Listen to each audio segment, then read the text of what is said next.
Good morning, students. I, Deepika Solanki, is going to teach you the exercise of your page number 46 and 47 of your English book. It is the lesson number 3 and name is The Bird's Eye.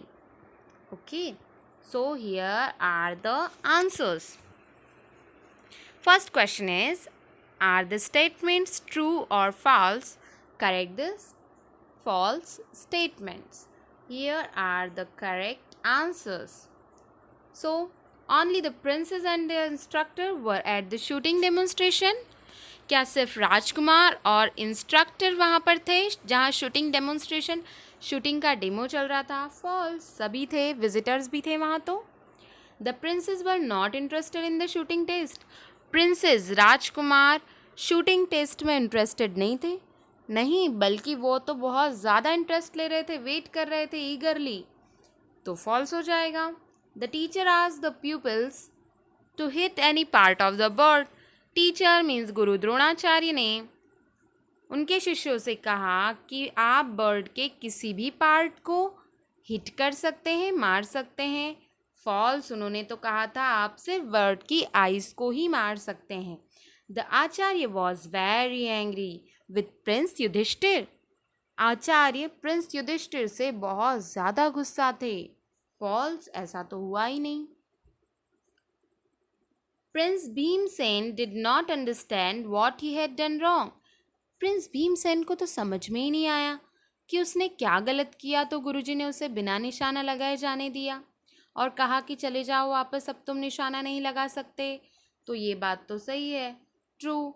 The Acharya didn't ask Duryodhan a question. Acharya ने दुर्योधन से कोई भी question नहीं पूछा. नहीं, उन्होंने तो दुर्योधन से क्वेश्चन किया था. तो false. The Acharya was pleased with Arjun's answer. Acharya Arjun के आंसर पे बहुत प्रसन्न थे क्योंकि अर्जुन ने कहा मुझे बर्ड की आई के अलावा कुछ भी दिखाई नहीं दे रहा है. Of course, true. Arjun hit the target because he concentrated on the whole bird. Arjun ने टारगेट को हिट किया, मारा, क्योंकि उसने पूरे बर्ड पे कॉन्सेंट्रेट किया था. फॉल्स, उसने सिर्फ उसकी आई पर कॉन्सेंट्रेट किया था. Understood. Next question is who spoke this lines. ये लाइन्स किसने किससे कही, हमें बताना है. ठीक है, चलिए देखते हैं लाइन्स किसने कही. The Acharya is very strict. He is not satisfied with any one. ऐसा किसने कहा? तो ये लाइन तो एक विजिटर ने कही थी, मतलब जो स्पेक्टेटर था, वहाँ देखने वाला था, उसने कही थी. तो ये लाइन जो कही थी वो थी by a spectator. Yudhishthir, can you see me. Guru Dronacharya ने ये कहा था, Yudhishthir can you see me. Third one is yes sir I can see them all though not very clearly. ऐसा किसने आंसर दिया था कि हाँ मैं उन सभी को देख पा रहा हूँ, हाँ क्लियरली नहीं देख पा रहा पर देख पा रहा हूँ. भीमसेन ने, भीम ने. Don't it will be a waste of time, go back to your place. ऐसा किसने कहा? ऐसा गुरु द्रोणाचार्य ने कहा कि जाओ, ये वेस्ट ऑफ टाइम है, तुम अपनी प्लेस पर जाकर बैठ जाओ, वापस अपनी प्लेस पर चले जाओ. I see the eye of the bird which has to be shot. मुझे सिर्फ बर्ड की आई दिखाई दे रही है जिससे निशाना लगाना है. ऐसा किसने कहा? ऐसा अर्जुन ने कहा. आइए अब हम हमारा नेक्स्ट क्वेश्चन देखते हैं. What kind of test was arranged for the princess and why? किस टाइप का टेस्ट रखा गया, क्या था वो टेस्ट और ऐसा टेस्ट क्यों रखा गया? The test was a shooting competition. क्या था वो? एक शूटिंग कॉम्पिटिशन था. टू डेमोन्स्ट्रेट, डेमो दिखाने के लिए, how well the princes could concentrate. जो राजकुमार है वो कैसे कॉन्सेंट्रेट कर पाते हैं, एकाग्र हो पाते हैं, वो दिखाने के लिए वो क्या था? एक डेमो था. Why did Dronacharya not allow the princes to shoot. Guru Dronacharya ने किसी को भी चांस ही नहीं दिया, सिर्फ क्वेश्चन पूछते जा रहे थे और उनको शूट नहीं करने दे रहे थे. ऐसा उन्होंने क्यों किया? Why did he so? They were not allowed to shoot, उन्हें परमिशन नहीं मिली शूट करने की, बिकॉज क्योंकि they were not concentrating hard enough, क्योंकि उनका कॉन्सेंट्रेशन बहुत अच्छा नहीं था, बड़ी मुश्किल से कॉन्सेंट्रेट कर पा रहे थे, इसलिए गुरु द्रोणाचार्य ने उन्हें परमिशन नहीं दी। What pleased Guru Dronacharya about Arjun, Arjun की कौन सी चीज़ ने गुरु द्रोणाचार्य को प्लीज कर दिया, प्रसन्न कर दिया, आनंदित कर दिया? Arjun concentrated on the exact point he was suppose to hit. Answer क्या है हमारा? अर्जुन जो था वो कॉन्सेंट्रेटेड था ऑन द एग्जैक्ट पॉइंट, एकदम एग्जैक्ट पॉइंट में जो उसे बताया गया था जहाँ शूट करना था। He was suppose to hit, जहाँ पर उसे हिट करना था, अर्जुन उस पर्टिकुलर चीज़ को लेके बड़ा ही कॉन्सेंट्रेटेड था। आइए हम कॉम्प्रहेंशन 2 के क्वेश्चन पढ़ते हैं। Do you think it was easy for the princes to concentrate? Why और वाई नॉट? आपको बताना है, ये वैल्यू बेस्ड क्वेश्चन हैं। आपको क्या लगता है, क्या राजकुमारों के लिए कॉन्सेंट्रेट करना ईजी था? यदि था तो वाई क्यों था, और नहीं था तो क्यों नहीं था? बताओ ज़रा। It may not have been easy for the princes, हमारा आंसर क्या होना चाहिए कि ये प्रिंसेस के लिए ईजी नहीं था to concentrate. They were excited, बड़े एक्साइटेड थे। There was the pressure of Dronacharya testing them, एक तो टेस्ट चल रहा था, उसका प्रेशर अलग था उनके ऊपर। And there were a lot of people present, और सबसे बड़ी बात वहाँ बहुत सारे लोग मौजूद थे, इसलिए उनका कॉन्सेंट्रेट कर पाना मुश्किल था।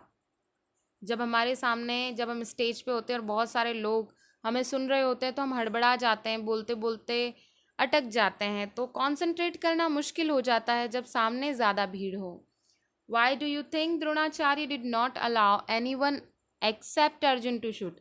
आप बताओ, आप ऐसा क्यों सोचते हो कि अर्जुन के अलावा द्रोणाचार्य ने किसी को भी शूट करने की परमिशन ही नहीं दी? तो आंसर है only Arjun concentrated just on the target, सिर्फ अर्जुन थे जिन्होंने टारगेट पर कॉन्सेंट्रेट किया था। Everyone else fail to focus only to the target, बाकी सभी तो क्या कर रहे थे, टारगेट से फोकस, टारगेट पर फोकस ही नहीं कर पा रहे थे, इधर उधर उनका ध्यान भटक गया था। Last question, if you want to be successful you need to concentrate on only on your target. यदि तुम सफल व्यक्ति बनना चाहते हो, यदि सक्सेस पाना चाहते हो, तो तुम्हें कॉन्सेंट्रेट करना बहुत ज़रूरी हो जाएगा तुम्हारे टारगेट के ऊपर। Do you agree with this statement? Give reasons for your answer. क्या तुम इस स्टेटमेंट से एग्री करते हो? यदि हाँ तो अपने रीजंस दीजिए इस आंसर के लिए। आप यदि हाँ कहते हैं तो भी आप रीज़न बताइए, नहीं कहते हैं तो भी आप रीज़न बताइए। तो आंसर होगा हमारा yes, I agree with this statement. Yes, I agree. If we do not focus on our target, यदि हम हमारे टारगेट पे फोकस नहीं करेंगे, we will not put in the effort required, हम जितना रिक्वायर्ड एफर्ट है वो नहीं दे पाएंगे, हमारा ध्यान भटक जाएगा। तो रिक्वायर्ड एफर्ट, जितनी ज़रूरत है, जितना प्रयास करने की, वो हम नहीं कर पाएंगे। हैंस, इसलिए we will not be able to achieve our goals, इसीलिए जब हम कॉन्सेंट्रेट नहीं कर पाएंगे तो हम हमारे गोल्स को अचीव नहीं कर पाएंगे। आइए अब हम पढ़ते हैं कोलोकेशंस। कोलोकेशंस क्या होते हैं, देखिए। In English some words are often use together naturally, English में कुछ शब्दों को हमेशा एक साथ नेचुरली साथ में लिया जाता है। दीज आर कॉम्बिनेशन ऑफ 2 और मोर वर्ड्स, ये 2 या 2 से अधिक वर्ड्स का कॉम्बिनेशन होता है। Just sound right to the native English speakers, और बिल्कुल सही लगता है बोलने में। Such combinations are called collocations, इसी कॉम्बिनेशन को कॉलोकेशंस कहते हैं। देखिए कुछ कॉम्बिनेशन यहाँ पर एडजेक्टिव और नाउन्स के हैं, हम पढ़ते हैं। जैसे लाइन के लिए हमेशा कहा जाता है एक स्ट्रेट लाइन खींचो, ये बड़ा डिफ़िकल्ट टेस्ट है, ये ड्रिंक सॉफ्ट है। तो ये क्या हो गया, combination of words of adjectives and nouns. आइए अब हम यहाँ पर सही कॉलोकेशन को, एडजेक्टिव को नाउन से मिलाते हैं। स्ट्रॉन्ग विंड, हम कई बार बोलते हैं, कैसी चल रही है विंड, स्ट्रॉन्ग विंड है। हैवी रेनफॉल, इसका आंसर तो सभी को पता होगा। Mild winter. Loud music, music कैसा होता है, लाउड होता है। Damp clothes, deep sleep. Understood? And the last question is, now complete the sentence using the collocations from exercise A. आपने exercise A में जो collocations complete किए हैं उनको यहाँ पर use करना है. My ears are hurting. Stop playing such loud music. मेरे कान दर्द कर रहे हैं. Please इतना loud music बजाना बंद करो. As the magician touched his forehead, जैसे ही magician ने उसके सिर को टच किया, Rohan went into deep sleep. Rohan गहरी नींद में सो गया. The weather was rough and a strong wind rattled the windows. Weather बड़ा रफ है और स्ट्रॉन्ग winds जो है विंडोज को बार बार रैटल कर रही है. Last year it was too cold.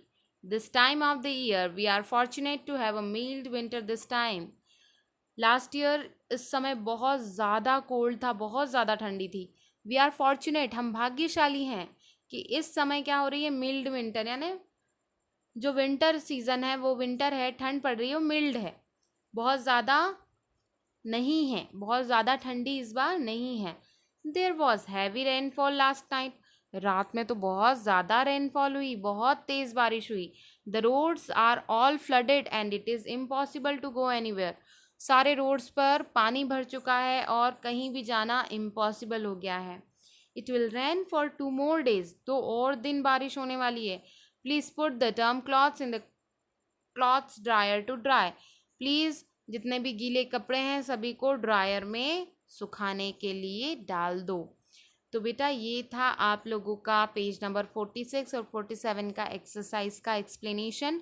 आप लोग यदि समझ नहीं पा रहे हैं तो इसे फिर से सुनिए, आपको क्लियरली समझ में आ जाएगा. कोशिश करें कि आप इन मीनिंग्स को, इन वर्ड्स को खुद सर्च करें और इन सेंटेंसेस को खुद ही समझ पाएँ, खुद मीनिंग निकाल पाएँ इन सेंटेंसेस का. अंडरस्टूड? और अपने पेरेंट्स को ज़रूर सुनाएं. Thank you so much. Have a great day.